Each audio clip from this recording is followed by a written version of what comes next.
क्या इस बार एफएटीएफ का प्रतिबंध ग्रे लिस्ट पाकिस्तान झेल पाएगा? मुश्किल लग रहा है। पाकिस्तानियों को या इनकी खुराक में कमी है या there is some psychological problem with them. इनको समझ में नहीं आता कि this is not a T20 match, this is not a T20 match, this is a test match and it's the mother of all test matches. FATF ने क्या किया है?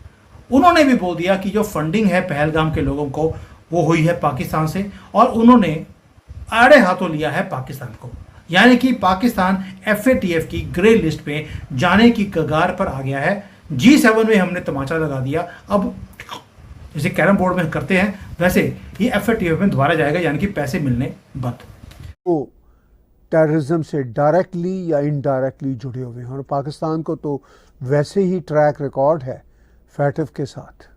तो जिस तरह की स्ट्रॉन्ग वर्डिंग फैटिफ की तरफ से सामने आई हैं वो पाकिस्तान के लिए एक इम्पॉर्टेंट मसला है।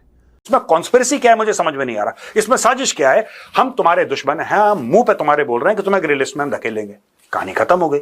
इसमें साजिश क्या है यार?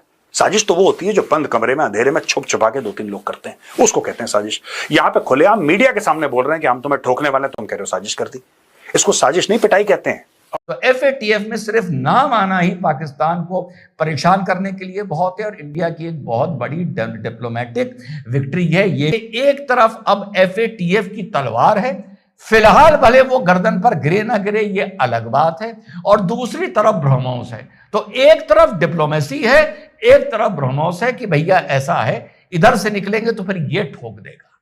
ठीक, एफएटीएफ से ऑलरेडी जो फाइलें हैं पाकिस्तान की वो खोल दी गई हैं।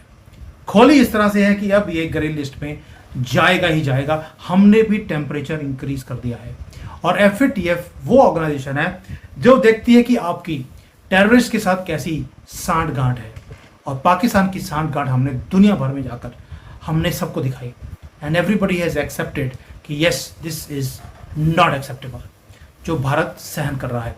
तो हमने डबल अटैक करना शुरू कर दिया है। दोस्तों, आतंकिस्तान पाकिस्तान की फंडिंग रोकने के लिए एफएटीएफ की ग्रे लिस्ट में पाकिस्तान का आना ज़रूरी है, और आज नहीं तो कल फिर से पाकिस्तान एफएटीएफ की ग्रे लिस्ट में आ जाएगा। और एफएटीएफ की रिपोर्ट में 2 बार पाकिस्तान का नाम भी लिया गया है। इस पर मीडिया के रिएक्शन चलो आगे देखते हैं। हम जब पाकिस्तान की चूड़ियां कसेंगे तो ऐसा नहीं कि हम कल कस देंगे, it will take time, it might take 5-10 years. Long term बर्बादी है ये, ऐसा नहीं कि आज कुछ कर दिया। आज पाकिस्तानी देखो ख्वाजा आसिफ, पहली बात तो मुझे समझ में नहीं आता इस गधे को किसने बनाया डिफेंस मिनिस्टर पाकिस्तान। हमारे लिए तो बहुत अच्छा है, हमारे लिए तो बहुत अच्छा है जो खुल के ये बोले कि हाँ 30 ईयर से पाकिस्तान टेररिज्म को सपोर्ट कर रहा है। ये तो हमारे लिए बिल्कुल he is a blank cheque for India, blank cheque for India, क्योंकि लोगों ने इतनी थू करी है डिफेंस मिनिस्टर की कि मजा ही आ गया हमें। लेकिन ये कहता है कि international cooperation review group ICRG, a subsidiary of the Financial Action Task Force, held in which it was decided not to include Pakistan in grille। अच्छा जी, ठीक है। पहली चीज, if we look at it realistically, Pakistan has fulfilled the requirements. However, it is a huge victory for Pakistan। देखो, huge victory for Pakistan that despite all the conspiracies of India and Israel, Pakistan has not been included in the grille list। अबे गधे, ये तो ऐसी बात है कि कोई क्रिमिनल इसलिए मुबारकबाद उसको उसके चेले चपाटे दे रहे हैं कि अरे भाई साहब जेल नहीं गए। कितनी बड़ी उपलब्धि है, देखो जेल नहीं गए भाई साहब, कितने शरीफ आदमी जेल नहीं गए अभी तक। अरे बेवकूफों, सुनो, जाओगे जेल जाओगे, रुको अभी। फाइनेंशियल एक्शन टास्क, अच्छा इसमें कोई इन्होंने डिटेल नहीं दिया, ठीक है। कह रहे Japan also fully supported Pakistan. ये सारा झूठ बोलते हैं। ओरिजिनल ट्वीट जो है उर्दू में, ओरिजिनल जो ट्वीट है ख्वाजा आसिफ का, उसका हमने इंग्लिश ट्रांसलेशन आपको यहां पे जो नीचे आता है ट्रांसलेट करके, वो हमने यहां पे दिया है। ये देखो, ये किसके लिए है? जो पाकिस्तान में जो मदरसा छाप हैं उनको बताना चाहता है कि हम जीत गए, हम जीत गए। ये ऑपरेशन सिंदूर वाली इनकी है, कोट एंड कोट जीत, ठीक है। इसमें फैटिफ ने, फाइनेंशियल एक्शन टास्क फोर्स ने अपनी एक रिपोर्ट में शामिल की है। इनडायरेक्टली उन्होंने कहा है कि जो पहलगाम पे टेररिस्ट अटैक हुआ है उसकी हम शदीद मज़म्मत करते हैं, और हमें अंदाज़ा है कि इस तरह की टेररिज्म फिनेंशियल सपोर्ट के बगैर नहीं होती।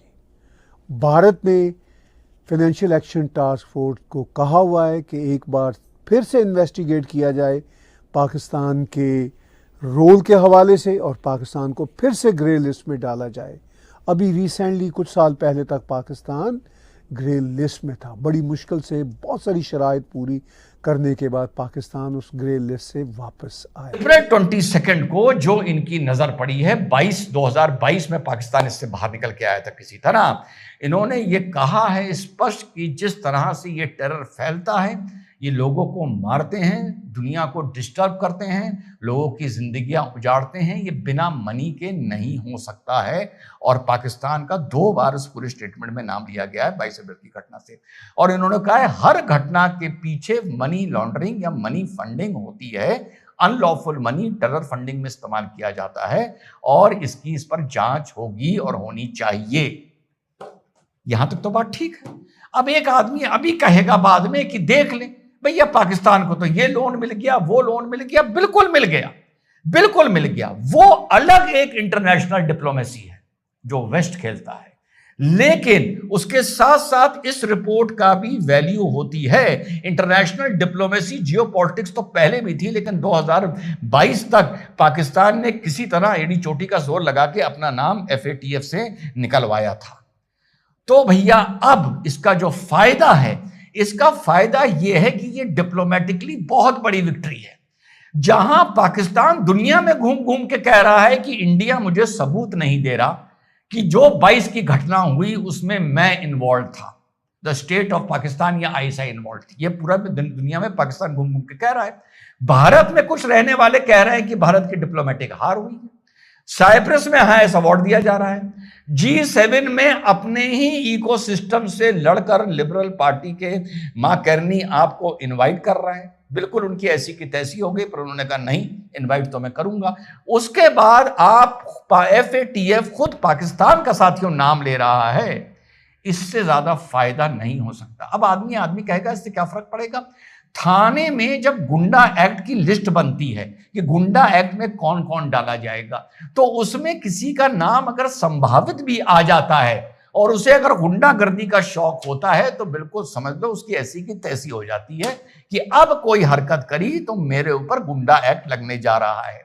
यह फायदा होगा सिर्फ FATF में नाम आने से। ये जो स्टेटमेंट FATF का आया है अप्रैल को लेकर, 22 अप्रैल को लेकर, और पाकिस्तान का उसमें जो कनेक्शन बताया गया है कि एक बार नाम आ गया और जो इस भिखारी की इस टाइम हालत है, आदमी एक सिस्टम के गवर्नमेंट के जहन में आ जाता है कि अब अगर कोई घटना होती है, क्योंकि एक टेंटेटिव लिस्ट में नाम आ गया है, जैसा मैंने गुंडा एक्ट में बताया, भाई पिछली बार तो बच गए थे, हाथ पैर जोड़ के बच गए थे, किसी चक्कर में बच गए थे, SO साहब से जान पहचान थी, बच गए थे। लेकिन आइंदा अगर कोई गड़बड़ करी और गुंडा एक्ट में नाम आ गया तो जिंदगी हराम हो जाएगी। जिंदगी कल FATF की जो प्लेनरी की मीटिंग चल रही थी, परसों खत्म हुई है।